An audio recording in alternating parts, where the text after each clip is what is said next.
Bueno, muy buenas tardes. En esta ocasión vengo a hablar sobre el trauma o traumatismo cráneoencefálico, también llamado TCE. Bueno, el traumatismo o trauma cráneoencefálico es una patología médico-quirúrgica caracterizada por la alteración cerebral secundaria a una lesión traumática en la cabeza, generando una lesión de la misma.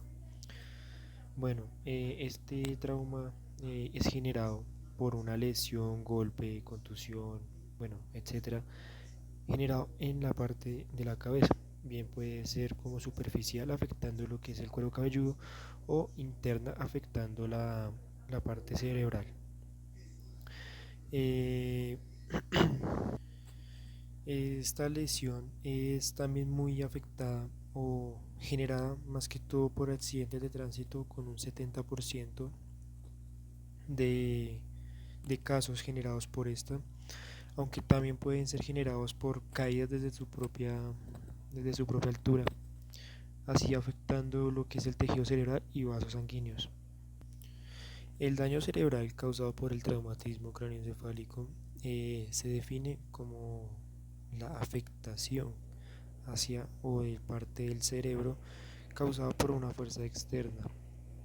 Bueno, este trauma puede llevar a, puede causar, producir una disminución o disfunción del nivel de la conciencia y también conlleva a las habilidades cognitivas, las va deteriorando poco a poco.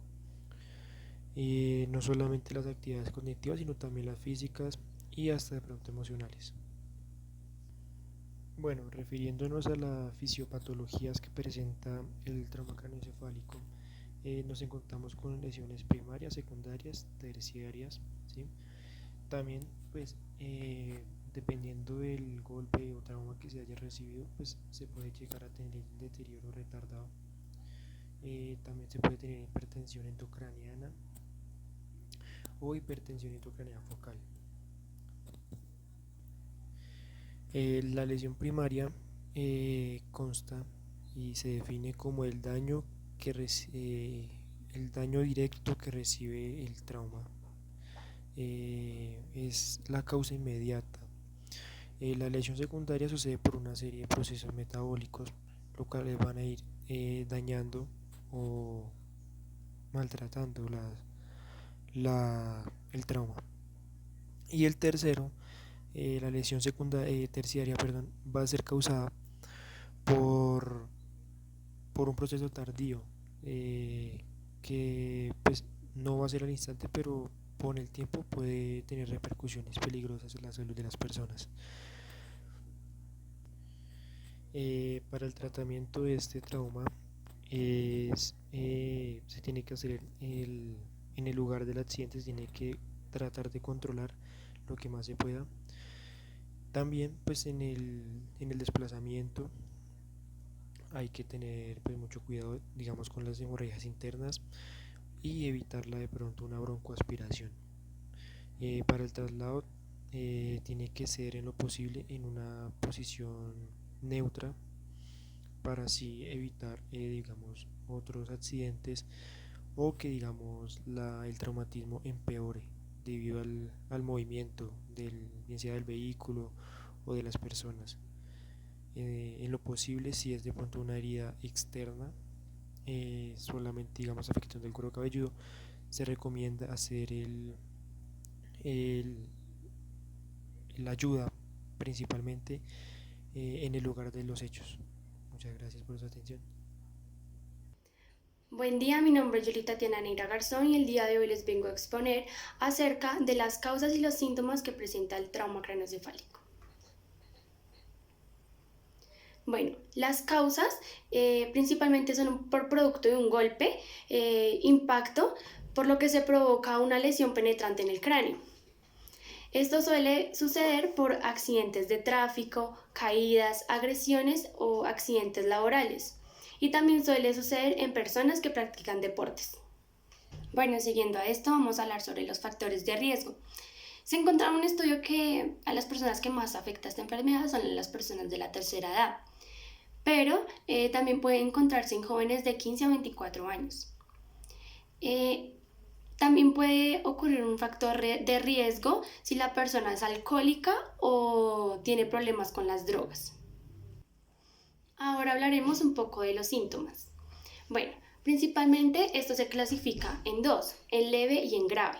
En leve lo podemos clasificar como que la persona puede sufrir dolor de cabeza, pérdida de la memoria, confusión, vista borrosa y cambios en el comportamiento. En las graves podemos encontrar vómito reiterado y náuseas. También tienen problemas al hablar y arrastrar las palabras, o sea que se enredan mucho. Presentan también fatiga o somnolencia, dificultad para dormir o, en su caso contrario, dormir más de lo habitual. Bueno, y después encontramos las más comunes. Entonces, las personas pueden presentar convulsión postraumática, alguna fractura, un hematoma, lesión de un nervio, al momento, no sé, un momento de claridad temporal, pérdida del olfato, sangrado o sensibilidad al sonido y en los oídos. Puede presentar como un zumbido. Ahora hablaremos del comportamiento que sufren después de este trauma.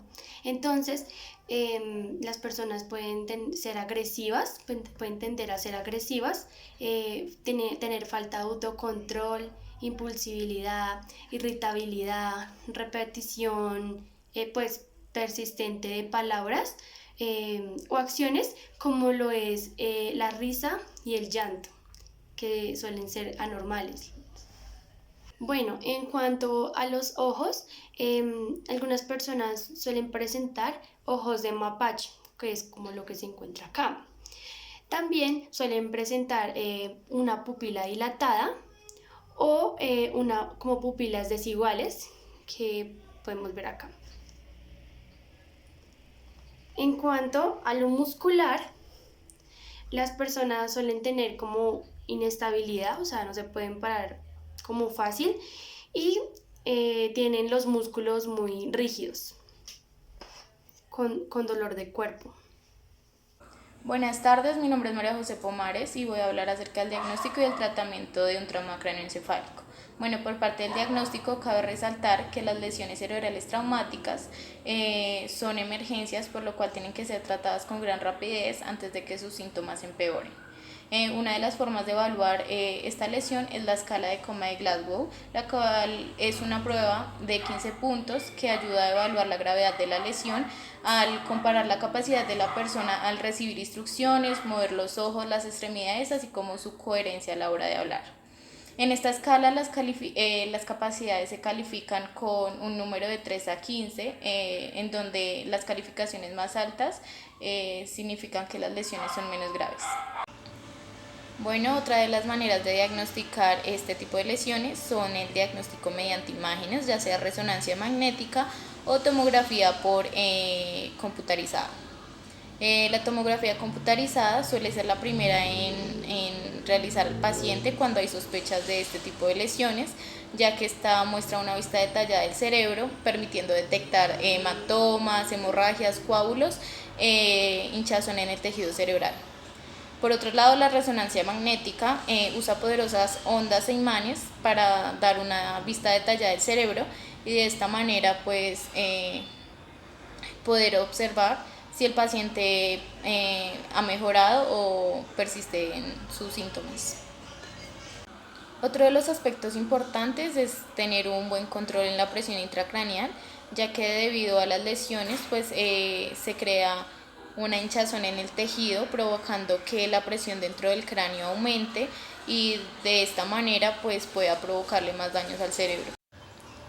Bueno, en cuanto a los tratamientos, estos dependen de la gravedad de la lesión. Si la lesión es leve, el único tratamiento que se requiere es tomar reposo y evitar actividades físicas o de razonamiento. También les recetan medicamentos de venta libre para manejar su dolor de cabeza. No obstante, estos tienen que ser vigilados constantemente y tener un seguimiento médico.